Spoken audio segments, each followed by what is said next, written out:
यदि कोई आपसे मिलने आ सकता है तो उसके 3 कारण हो सकते हैं। पहला कारण होता है भाव, दूसरा अभाव और तीसरा प्रभाव। तो जैसा अतिथि उसको वैसा ही सम्मान दें।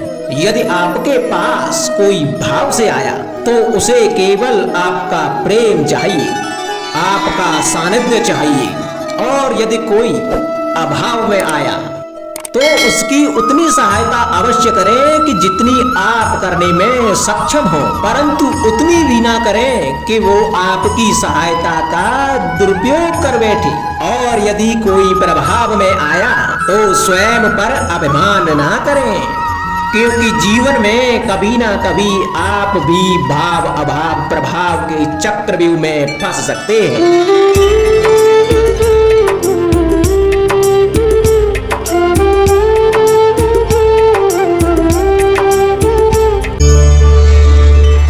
कभी आप ब्रह्म मुहूर्त में जगे हैं? जगकर देखिए, संध्या होने के पश्चात जब रात्रि का अंधकार सारे संसार को धीरे धीरे अपने अंधकार में निगलने लगता है, तो यही अंधकार ब्रह्म मुहूर्त में भोर होने से ठीक पूर्व तनिक अधिक काला हो जाता है। कुछ समझे, हमारा जीवन भी कुछ ऐसा ही होता है। जब हमारे जीवन की समस्याएं कठिनाई अपने अंत पर होती हैं, तो यही समस्याएं कठिनाई एक भीषण रूप लेकर हमारे समक्ष खड़ी हो जाती हैं। और ऐसी परिस्थितियों में अधिकतर लोग हार मान जाते हैं, भय खा जाते हैं। परंतु ऐसी स्थिति में आप हार ना माने, भय ना खाएं, दृढ़ रहें, निरंतर आगे बढ़ते रहें। तो प्रकाश के रूप में हमारा स्वागत करने के लिए सूर्य उदय सदा हमारे समक्ष प्रस्तुत रहेगा। आपने बरगद के वृक्ष को देखा है? जितना विशाल उतना दृढ़। पतझड़ में वो सूख जाते हैं, परंतु दुर्बल नहीं होते, टूट कर गिरते नहीं। और उसके विपरीत दलदल में उपजे वृक्षों को देखें, वो दिखने में तो हरे भरे होते हैं, परंतु इतने दुर्बल होते हैं कि जल धारा के हल्के से वेग से वो गिर जाते हैं। परंतु ऐसा क्यों होता है? इसका कारण है जड़ें। जिसकी जड़ें दृढ़ भूमि में है, वो हर चक्रवात हर अफवाह को सह लेता है। जो दलदल में है वो स्वयं की जड़ों को दुर्बल बना लेता है। कुछ ऐसा ही मनुष्य भी होता है, जो अधर्म कुकर्म असत्य की धरा पर उपजा है। वो कठिन समय की एक मार भी नहीं सह पाता। और जो मनुष्य सत्य और धर्म की धरा पर उपजा है, वो हर समस्या से जूझ कर आगे निकल जाता है और सफल हो जाता है। अब आप पर निर्भर करता है कि आप क्या बनना चाहते हैं। हमारे जीवन में मित्र और शत्रु बड़ा ही महत्व रखते हैं। यदि गंभीरता से सोचा जाए तो ऐसा कोई क्षण नहीं जब हम अपने मित्रों के बारे में ना सोचते हों या फिर शत्रुओं के बारे में। हमारा हर कार्य या तो हमारे मित्रों के हित के लिए होता है या फिर हमारे शत्रुओं के अहित के लिए। हम हर स्थान या तो अपने मित्रों के साथ होते हैं या फिर अपने शत्रुओं के साथ। कोई नहीं चाहता कि उनका शत्रु प्रसन्न रहे। संसार में हर कोई अपने शत्रु को नष्ट कर देना चाहता है और ऐसा करने के लिए वो हर संभव प्रयास करता है। उसे आर्थिक, मानसिक और शारीरिक हानि पहुंचाने का प्रयास करता है। और यदि मैं आपको आज ऐसा मंत्र सिखाऊं जिससे आप अपने शत्रु को सदा के लिए नष्ट कर दे, तो और वो मंत्र है शत्रु को मित्र बनाना।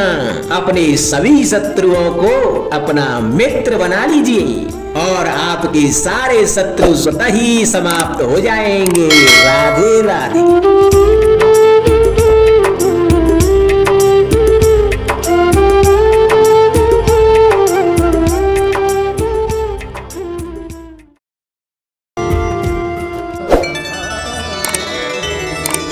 संगति या साथ, मित्र और साथी मनुष्य के व्यक्तित्व के लिए सबसे महत्वपूर्ण होते हैं। अब आप कहेंगे कि ये कैसे? मनुष्य अवश्य अपने व्यक्तित्व के लिए उत्तरदायी होता है, परंतु मनुष्य संगति में ना चाहते हुए भी उसका व्यक्तित्व संगत की भांति हो जाता है। इन पात्रों को देख रहे हैं आप? मध्य में जल रखा है, इसमें दूध और इसमें मलिन कीचड़ रखा है। यदि मैं इस जल को दूध में मिलाता हूं तो यह जल दूध बन जाता है, और यदि इसी जल को इस मलिन कीचड़ में मिलाता हूं तो यह जल या मलिन कीचड़ में परिवर्तित हो जाता है। हाँ, ऐसी कोई युक्ति नहीं कि जल बिना घुले मिले दूध या कीचड़ में अपना अस्तित्व बनाए रखे या इनसे अलग बना रहे। और ठीक ऐसा ही मनुष्य के जीवन में भी होता है कि यदि एक गुणहीन व्यक्ति गुणवानों की संगत में बैठे तो उसे भी गुणवान समझा जाता है, सम्मान का पात्र समझा जाता है।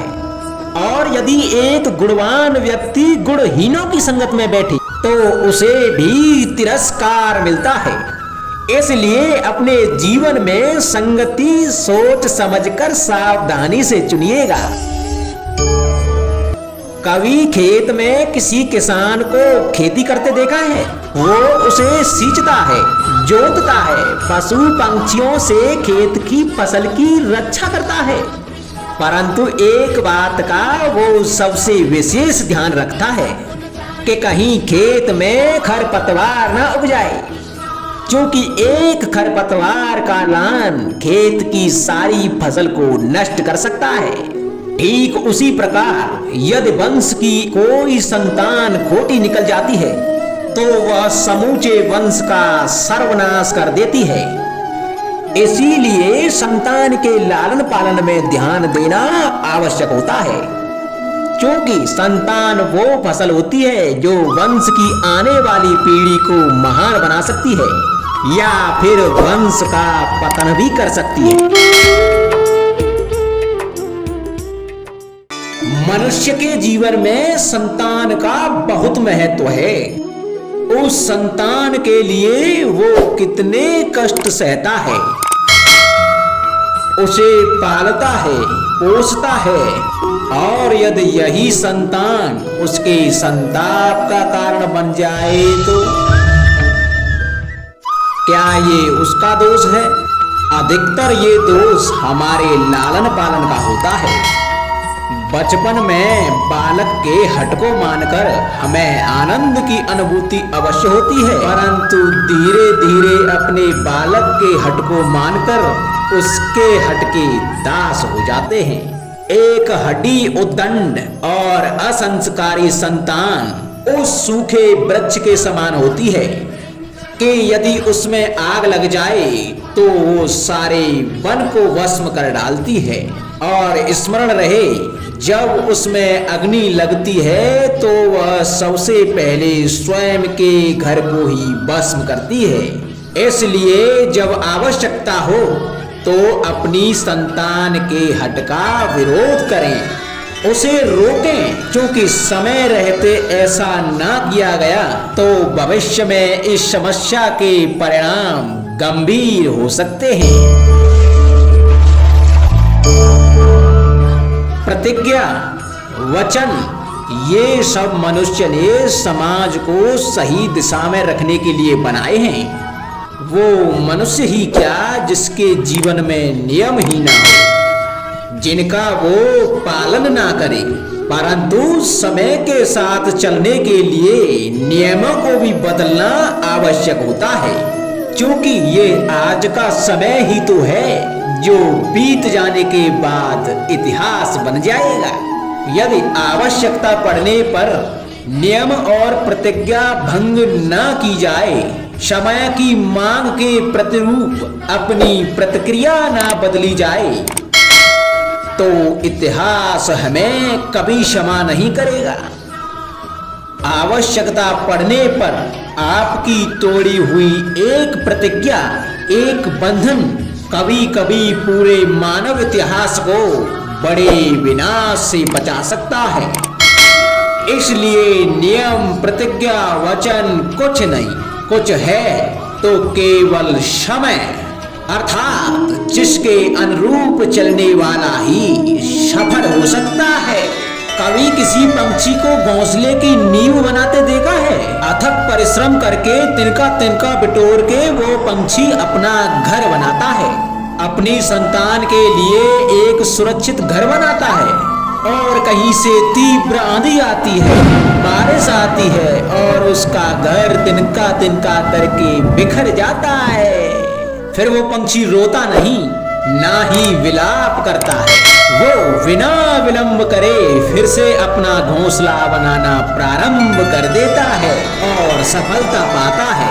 फिर हम क्यों छोटी छोटी असफलता से भयभीत होकर परिश्रम करना छोड़ देते हैं? एक बात सदा स्मरण रखना, हर वृक्ष कुल्हाड़ी की एक मार से नीचे नहीं गिरता, हर चट्टान घन के एक प्रहार से नहीं टूटती। सफलता पाने के लिए अनावृत परिश्रम करना मात्र एक मार्ग है। स्वीकरण, सत्य का स्वीकरण मनुष्य के लिए बहुत ही महत्वपूर्ण है। जब तक मनुष्य सत्य को स्वीकार नहीं करता तब तक उसे असत्य से लड़ने की शक्ति प्राप्त नहीं होती। जब आप भोजन करते हैं तो क्या होता है? आपका पेट स्वीकारता है कि वो भर चुका है और आप भोजन करना बंद कर देते हैं। जब आपको निद्रा आती है तो क्या होता है? आपका मन स्वीकारता है कि आपका शरीर थक चुका है और उसे विश्राम की आवश्यकता है। उसी प्रकार जब आपको किसी व्यसंग को रोकना हो तो आपको स्वीकारना होता है कि बहुत हो चुका। चाहे वो लालच हो या मदिरा पान, उस व्यसंग का त्यागना तभी प्रारंभ होता है जब आप यह स्वीकार कर लेते हैं कि आप उस व्यसंग के बंधन हैं।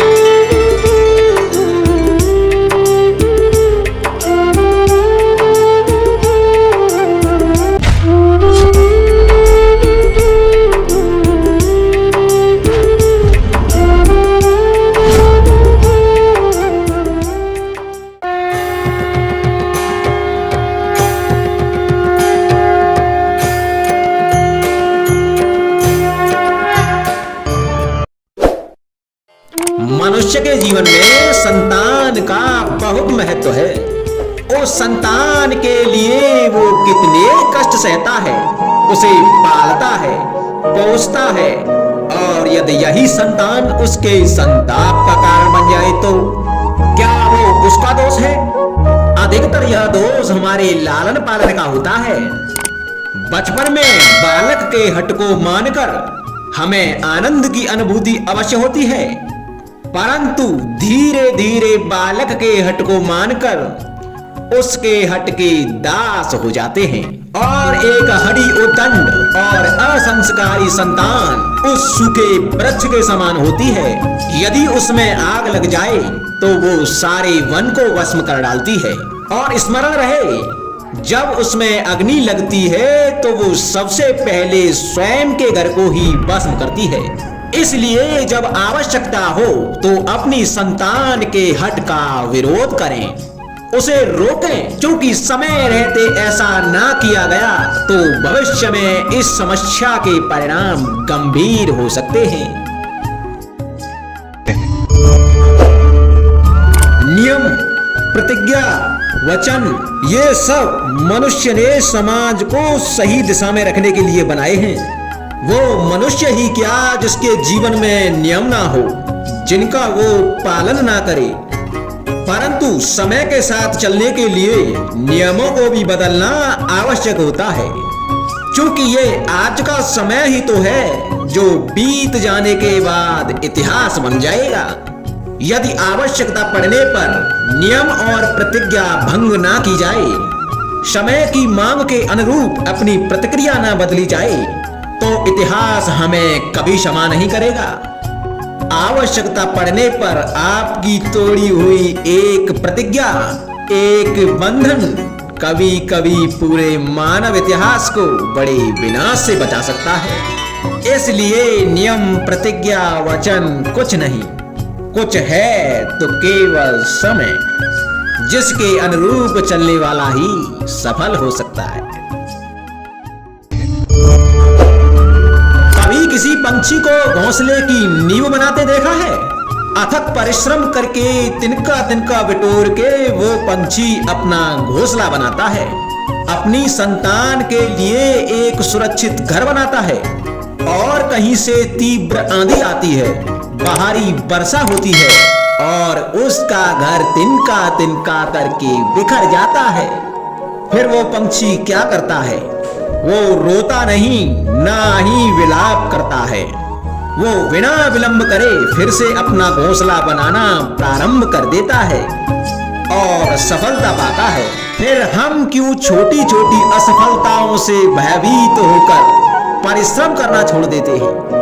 एक बात सदा स्मरण रखिएगा, हर वृक्ष कुल्हाड़ी की एक मार से नीचे नहीं गिरता, हर चट्टान घन के एक प्रहार से नहीं टूटती। सफलता पाने के लिए अनावृत परिश्रम करना ही मात्र एक मार्ग है। राधे राधे। स्वीकारण, सत्य का स्वीकारण मनुष्य के लिए बहुत ही महत्वपूर्ण है। जब तक मनुष्य सत्य को स्वीकार नहीं करता, तब तक उसे असत्य से लड़ने की शक्ति प्राप्त नहीं होती। जब आप भोजन करते हैं तो क्या होता है? आपका पेट स्वीकारता है कि वो भर चुका है और आप भोजन करना बंद कर देते हैं। और जब आपको निद्रा आती है तो क्या होता है? आपका मन स्वीकारता है कि आपका शरीर थक चुका है और उसे विश्राम की आवश्यकता है। उसी प्रकार जब आपको किसी व्यसंग को रोकना हो तो आपको स्वीकारना पड़ता है कि बहुत हो चुका, चाहे वो लालच हो या मदिरापान। उस व्यसंग का त्यागना तभी प्रारंभ होता है जब आप ये स्वीकार कर लेते हैं कि आप उस व्यसंग के बंधक हैं। संसार का सबसे बड़ा पाप क्या है?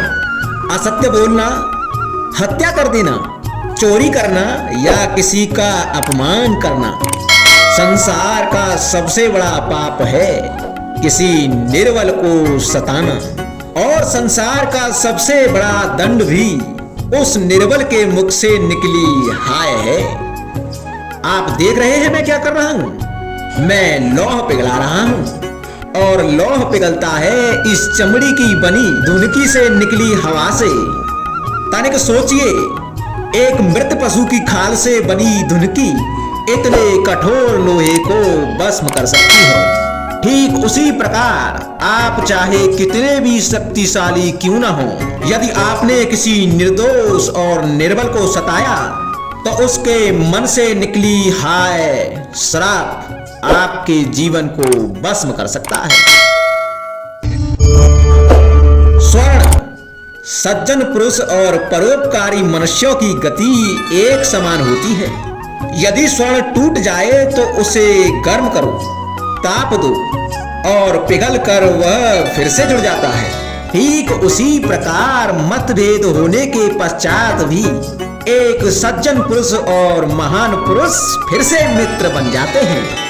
परंतु दुर्जन दुष्ट माटी से बने लोग उस पके हुए मटके के समान होते हैं कि जिनमें यदि एक बार दरार आ जाए तो वह स्वयं ही स्वयं का सर्वनाश कर लेते हैं। इसलिए मित्रता केवल सज्जनों से ही करें ताकि मतभेद ना हो, क्योंकि दुष्टों का समूह अपना नाश स्वयं ही कर लेता है। यदि क्योले की खान में जाओ तो चाहे जितनी सावधानी बरतो, अपने वस्त्रों पर कालिक लग ही जाती है। इसलिए दुष्ट मित्रों से सावधान। सज्जन शत्रु प्रत्येक परिस्थिति में श्रेष्ठ है।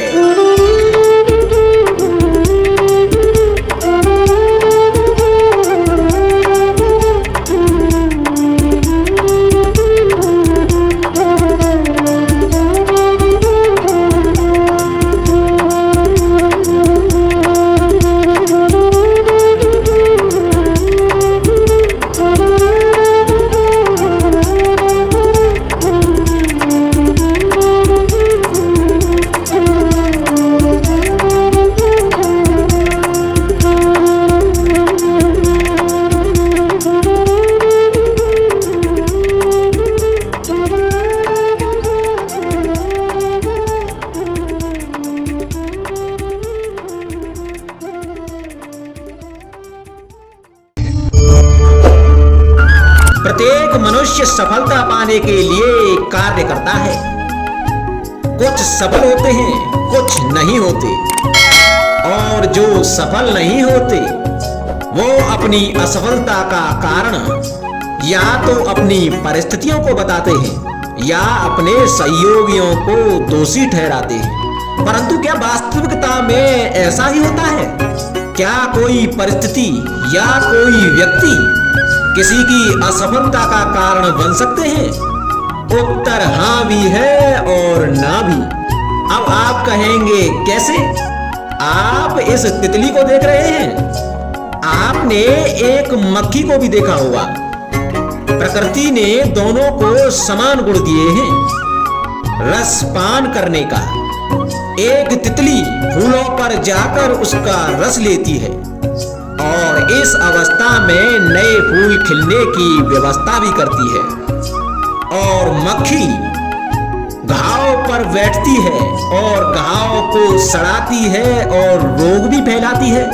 यदि इसमें किसी बात का अंतर है तो केवल सोच का, क्योंकि आप उचित मार्ग चुनेंगे तो आपको सफलता मिलेगी, आप में उत्साह बढ़ेगा। यदि आप अनुचित मार्ग चुनेंगे तो आपको असफलता मिलेगी। तो आपको उचित मार्ग चुनना है या अनुचित, ये निर्णय तो आप पर निर्भर करता है। राधे राधे।